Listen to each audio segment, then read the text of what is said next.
En ma qualité de procureur de la République d'Abidjan, je suis donc le directeur de la section antiterroriste. Je voudrais apporter quelques précisions concernant les enquêtes qui sont en cours. Et je dis et je le répète, à la lumière des différentes déclarations qui ont été faites devant les officiers de police judiciaire, nous retenons qu'il ne s'agit pas d'une simple marche de protestation contre un arrêté préfectoral qui a interdit la manifestation du 11 octobre 2025. Mais ceux qui estiment que cet arrêté leur porte un grief, il leur appartient de saisir le Conseil d'État pour demander un sursis à exécution. Plusieurs personnes ont été interpellées.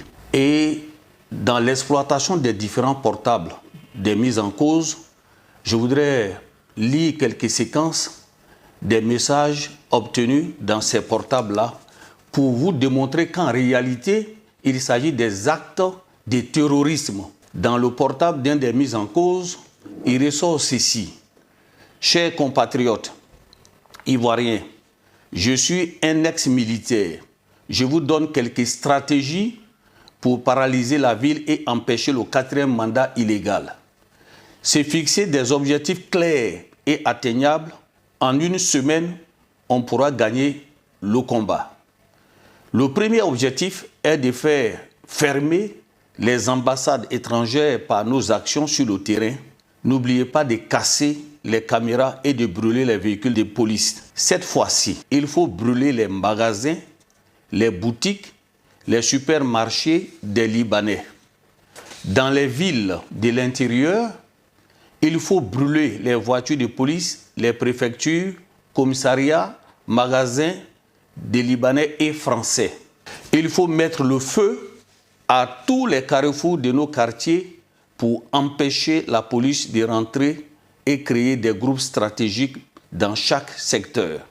Voici des déclarations graves et des publications qui ont été faites à travers plusieurs groupes WhatsApp. Je voudrais encore attirer votre attention et lancer cet appel à l'endroit de la jeunesse. Vous êtes ceux-là même qui ont été invités à envahir les rues. Je vous dis de penser à votre carrière. Ne brisez pas votre carrière pour des hommes politiques cachés derrière des caméras et qui vous lancent des messages d'appel à l'insurrection. Je vous dis, et avec toute la gravité, que mon parquet va avoir la main lourde lorsque nous allons prendre nos réquisitions à l'audience. Pour le moment, nous avons interpellé environ 700 personnes.